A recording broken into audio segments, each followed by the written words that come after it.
Welcome to number 5 of the step-by-step setup guide to Home Assistant to help people just getting started with Home Assistant learn the basics to have a good experience. Today, I will introduce automations and helpers. A short review from the last video. A script is a list of actions. To execute the list of actions, a human needs to click Run on the dashboard or give a voice command. An automation is also a list of actions, just like a script, but it also contains extra logic so the list of actions can run automatically without any human input. An automation has 3 sections: a trigger, conditions, and actions. The actions section is the same thing as a script. Automations use the other 2 sections, trigger and conditions, to figure out when to run the actions so no human input is needed. Every automation must have at least one trigger and at least one action. Conditions are optional. To create an automation, the first step is to describe what you want to achieve in a single sentence. For example, turn on the porch light if the motion sensor goes off. Next, rephrase your sentence to use the word when at the beginning and say the actions at the end. When the motion sensor goes off, turn on the porch light. Then, dissect the sentence to extract the trigger, conditions, and actions. The trigger is the when part, down to the second. The actions is the list of changes you want made. Conditions help decide if the automation should continue or abort. In this example, the trigger is the very second motion is detected. The action is to turn on the porch light. We did not specify any reason to abort, so there are no conditions. Here is another example.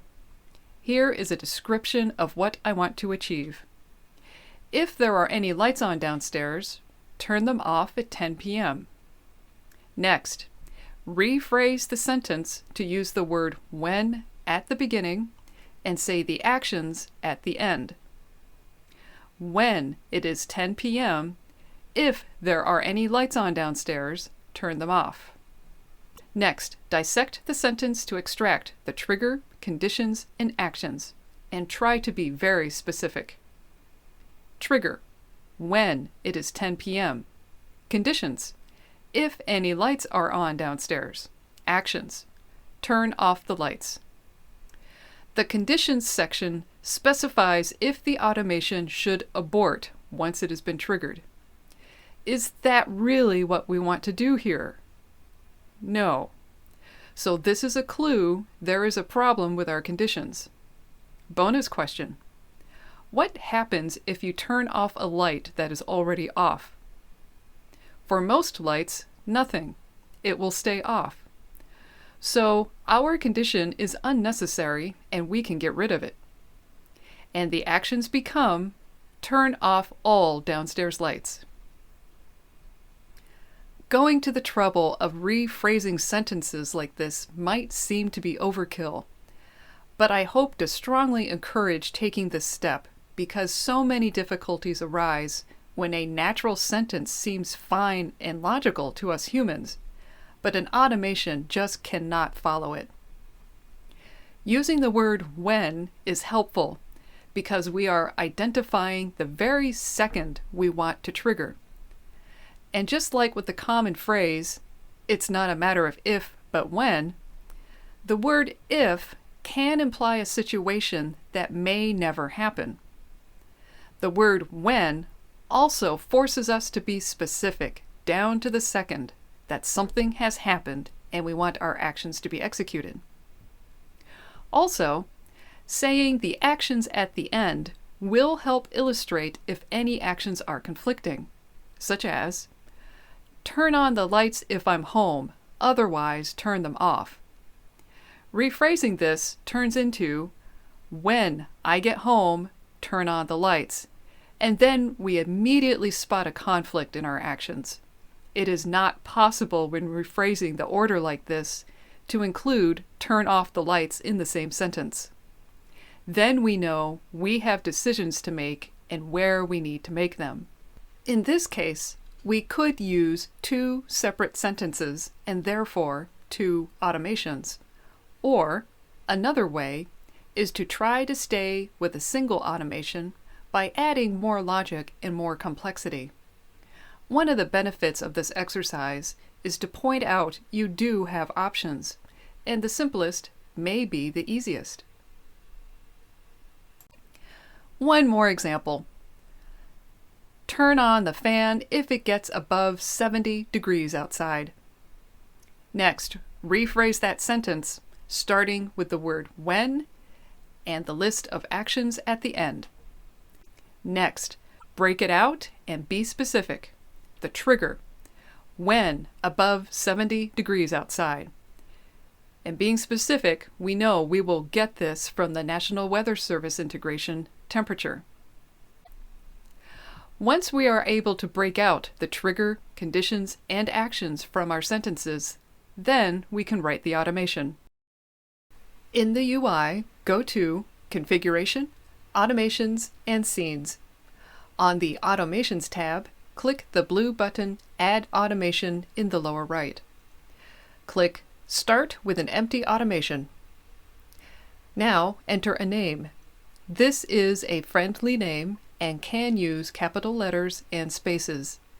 Try to be concise but descriptive on what this automation will do, so that when looking at a longer list of automations, we have an idea of what they are without needing to click into each one. For mode, choose Single. Just like with scripts, these options decide what to do if the automation starts that was already in the middle of running. The single mode means the automation must finish before it can be triggered again. The next step is to enter the trigger. Just like with scripts, automations can be based on either a device or an entity. Devices are for convenience, but entities are really doing the work underneath, which I will cover in the next video. For now, for trigger type, I will look to see if I can use a device, but if not, I will have to use an entity. This does mean I have to hunt. So first I'll check devices. Excellent. The weather is a device and the temperature is listed. Good. I will type in 70 in the above box. Note: do not place a number in both the above and below boxes. If you need a range, add a second trigger. The duration box allows you to indicate a period of time you want the temperature to have been above 70 before executing the actions. There are no conditions for our example, so skip that part. The Actions section should look just like a script. Actions can be based on a device or entity. For this example, I am using devices if available. I will select my fan and the action.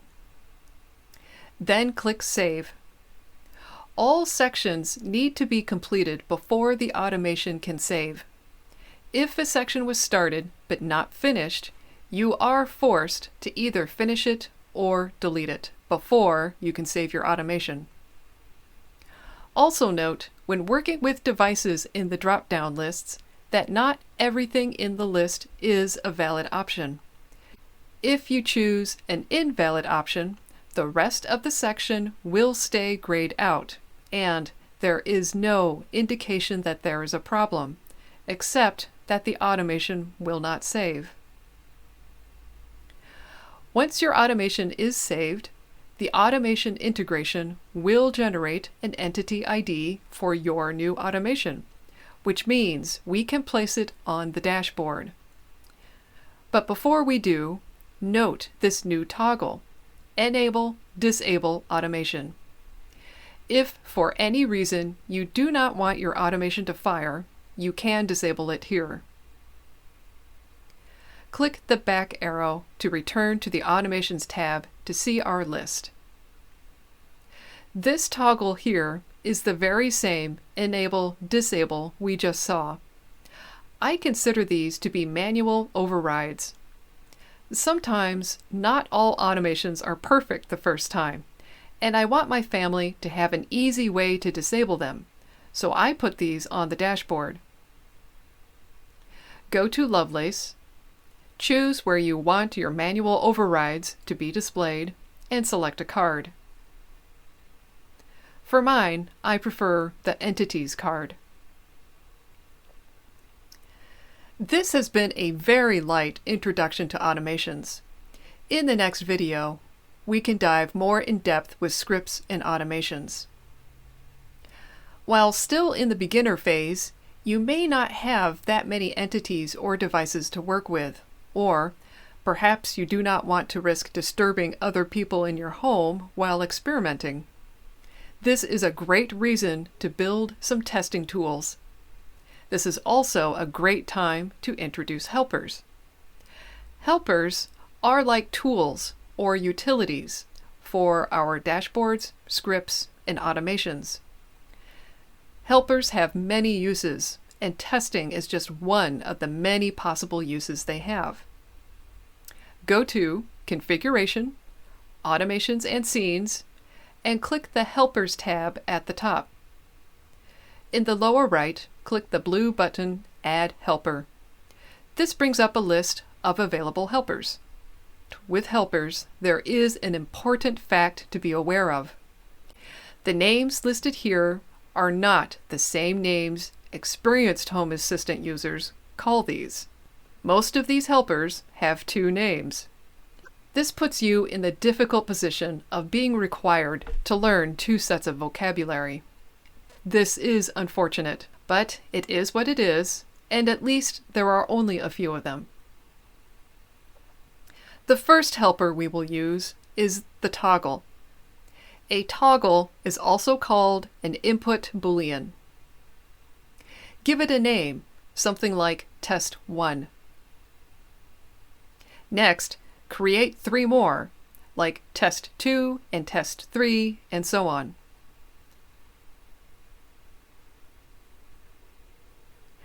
After you have a total of 4 of these input booleans, look at the Helper tab, which shows the list of all the helpers we just created. Note, this is the last place we will see the word toggle refer to these helper tools. From now on, the word toggle is abandoned, and these are called input booleans. And the word toggle has a second meaning. Toggle means a behavior that flips back and forth. Toggle is a behavior. Input boolean is the name of the helper. Okay, we have our new input booleans. Next step, set up a testing area in Lovelace. You can create a new view, or, if you prefer, create a whole new dashboard.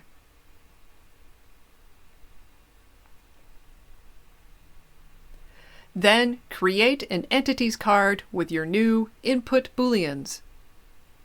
Remove the header toggle. Remember, toggle now refers to a behavior. Also, select to color the icons based on state. And then save your card. We can click on the input booleans to turn them on or off. They are sort of like virtual switches. Right now, they do nothing. In the next video, we will put them to work. Also note, if you click on the icon, a More Info pop-up appears, and we can see the history. This concludes today's video. Join me next time, where we will revisit scripts, automations, and helpers in more depth.